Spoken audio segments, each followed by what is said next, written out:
ngiti si kuya eh. Ganda ng ngiti niya eh. Woo! Sarap! Ila, na-slide yata yun.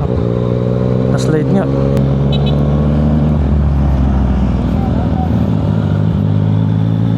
Ano sabi nila? Ay.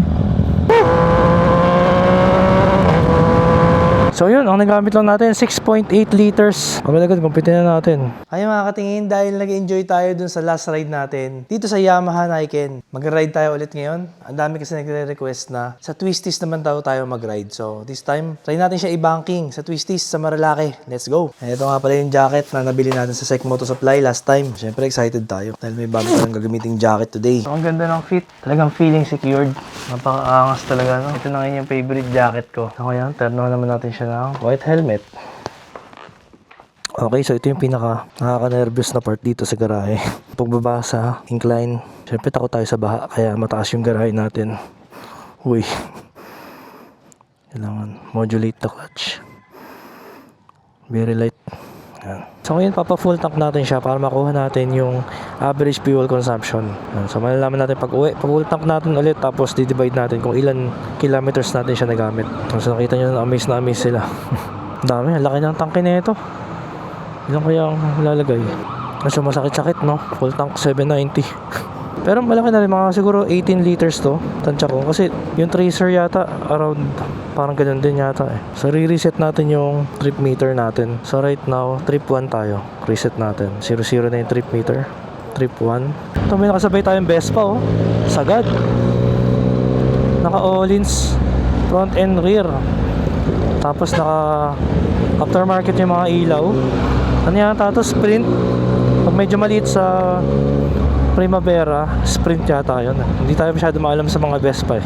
Isa rin sa mga pangarap natin na scooter yan. Pero parang kasama niya yata yun nandun, no? Vespa rin ba yun? Ay oo, Vespa nga din, no? GTS 300.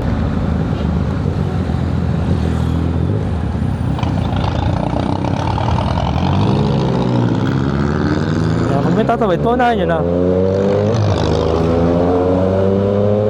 Priority natin lagi ang tumatawid.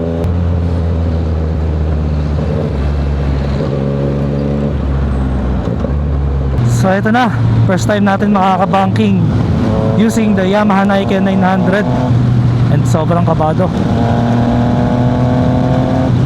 Nakaka-nervyos talaga.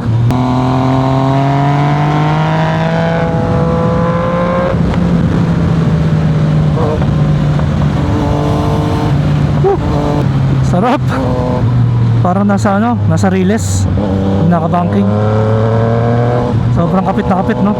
Tagal ko din naka-banking ah. Buti marunong pa tayo konti. Sobrang stable kahit malubak ka eh, no? Third year all the way lang tayo. Hoy! Grabe yun. Parang dumulas yung likod ah. Sabi ko nga eh, kailangan third gear lang para mabawasan yung torque. Lakas eh, lakas ng torque. So yung pakiramdam sa kanya, pag hindi ko naalala na 3 gulong or 2 gulong sa harap, pag hindi ko naiisip yun, parang normal na motor naman yung pakiramdam. Ganda ng weather, thank you Lord. Naka-experience din ng araw. Mamaya ulan na ulit.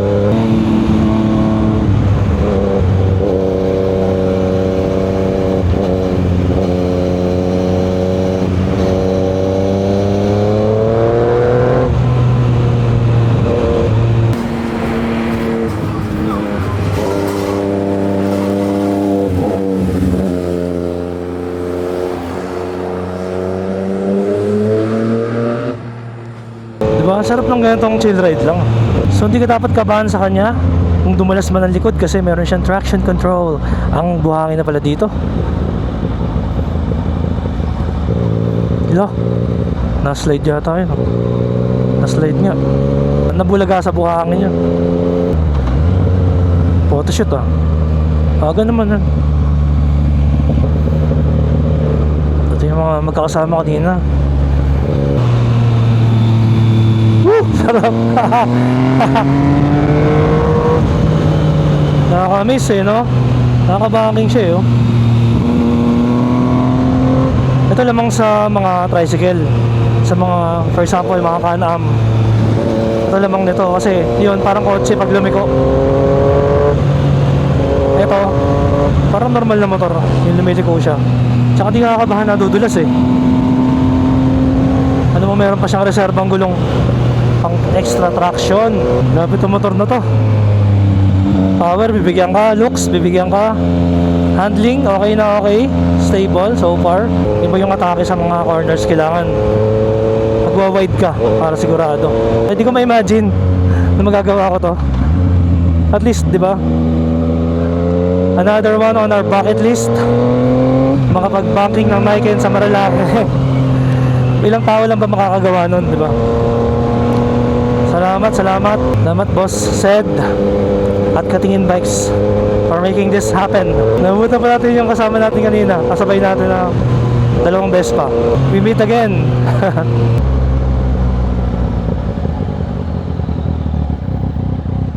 Yan.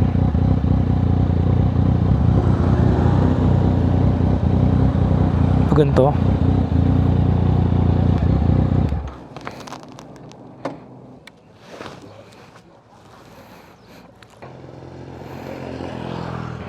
sobrang excitement. Ngayon lang ako nakaramdam ng ganitong excitement at suspense at nervyos at the same time, lahat na pinagsama-sama. Yun, so dumating na yung order natin after around mga 10 minutes. Bacon and egg, maple syrup, butter, cafe latte. Bali dalawa. Laki. Malaki yung bagay.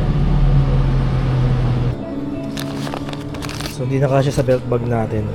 At naisip ko, itong jacket natin na sec, meron siyang bulsa sa likod. Pwede natin kung kasya.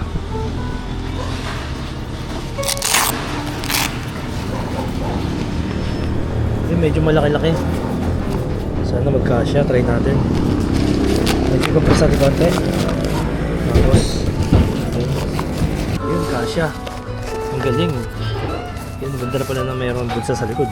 So nabili natin 8.16 kasama yung chocolate chip cookies. Tapos mag-iwan tayo ng sticker. Request nung isang follower natin. Ate, iwan ko ng stickers. May hingi daw ng sticker sa akin eh. Okay lang. Pag humingi, pakiabot na lang sa kanya. Okay, thank you.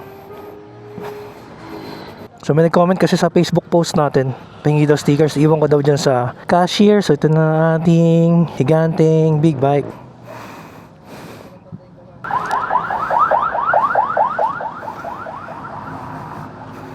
So try natin pag ganito. Ginanon lang oh, ginanon. Ginanon lang.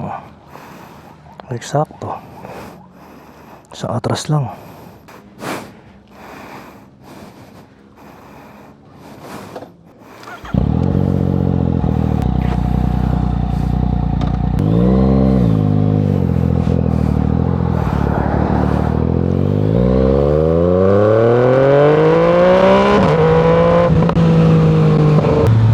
Nakatayo pa oh.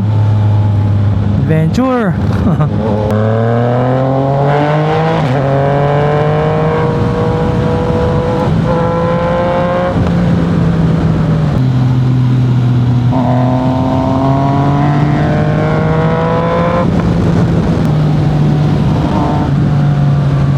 Ay, putek buhangin. Ah, dabak. Diba? Yung advantage niya eh. May traction ka pa din kahit na may lubak, may buhangin, may basa. Kapit na kapit. Kasi pag ang front wheel mo ay bumitaw, na dumulas, tapos ka na kaagad. Ganun sa motor. Dahil syempre 2 wheels lang yan. Kaya kung 3 wheels, may advantage talaga.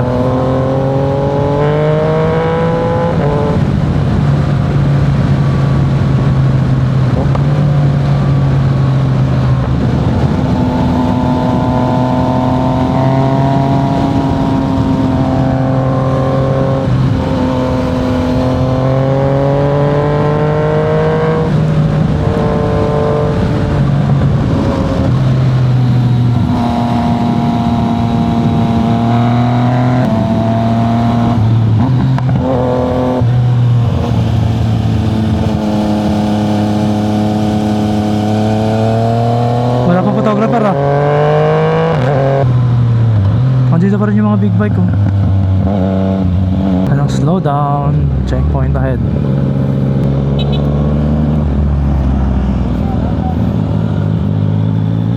Ano sabi nila? Ay, sabi nila? Hala. Natol? Sticker? Teka lang. Hindi ako nakagilid.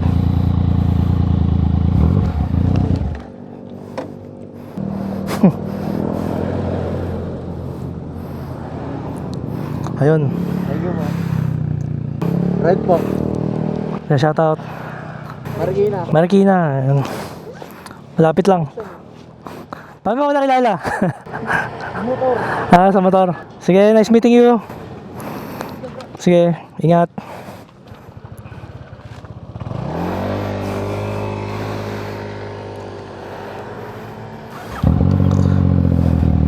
Kunyari hindi mabigat, kunyari hindi mahirap.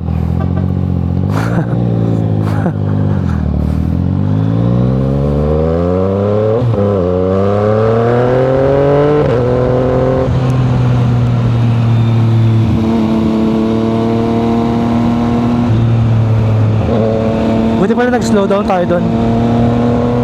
Nakahabol sila. Woo! Buhangin! Ay!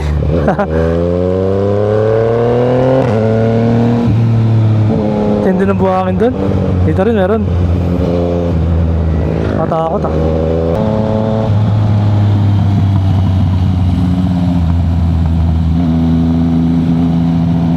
Ito yung mga katingin natin from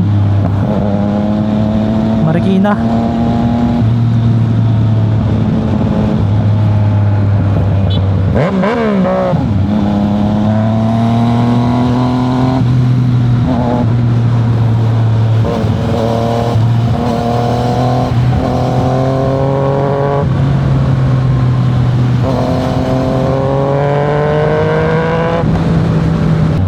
Si Uncle oh.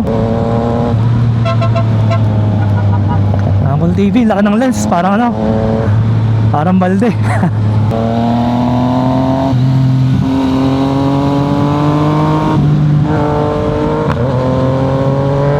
Ay! Bigayan lang, bigayan. Walang away.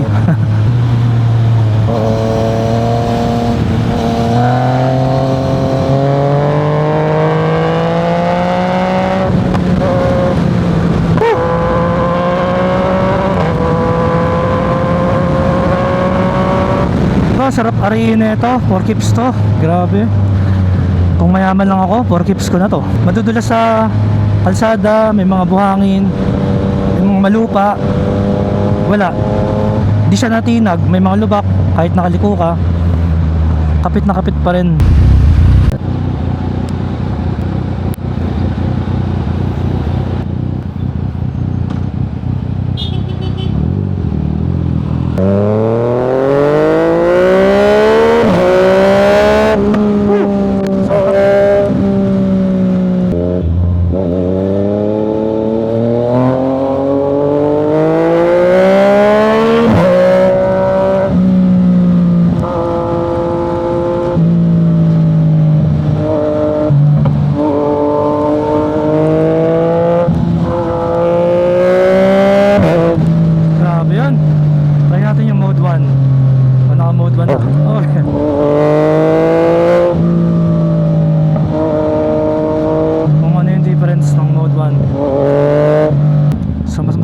Gamitin sa mode 1, dapat pala kanina nag mode 1 tayo.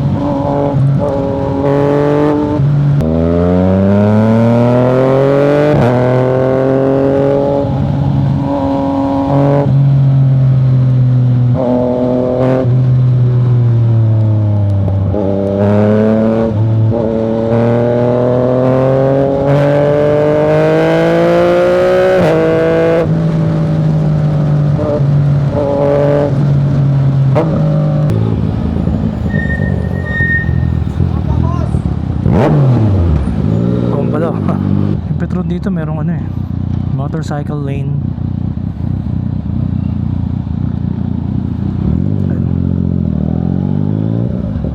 Oh, motorcycle and tricycle sakto. Tayo para dito. Tricycle eh. Pangiti eh. Napangiti si kuya eh. Ganda ng ngiti niya eh. Yun.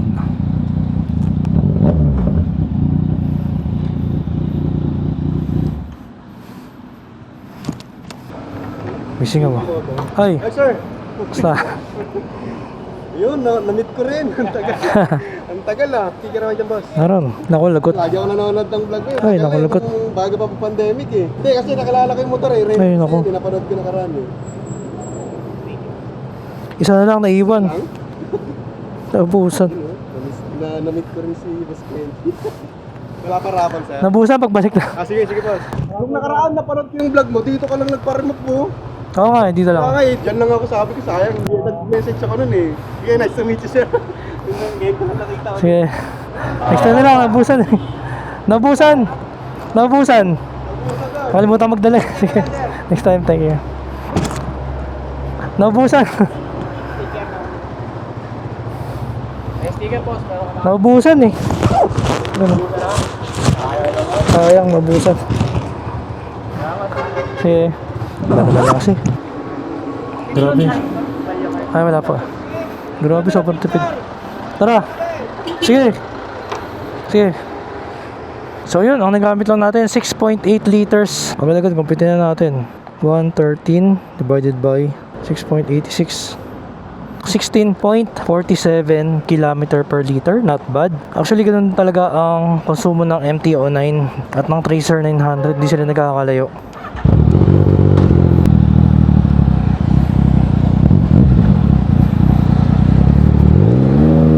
Kasi mahirap dito mag U-turn.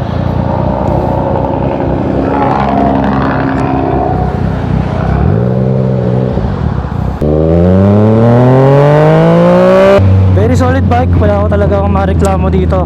Pero pinapanervous niya ako lagi tuwing mag U-turn. Pero sabi ko, kasanayan lang talaga eh. Kasi mas nagagamay ko na siya ngayon kumpara nung first ride ko dito at kumpara nung second ride.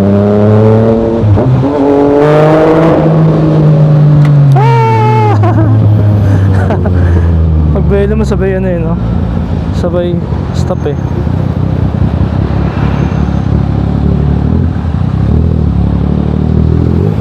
At kung umabot ka na sa point ng video na ito, baka naman pwedeng paki-like and subscribe na rin sa ating channel para naman makagawa pa tayo ng mas maraming malupit na content kagaya nito. At abangan nyo pa iba pa nating mga upcoming quality contents. So hanggang sa muli, thank you mga katingin.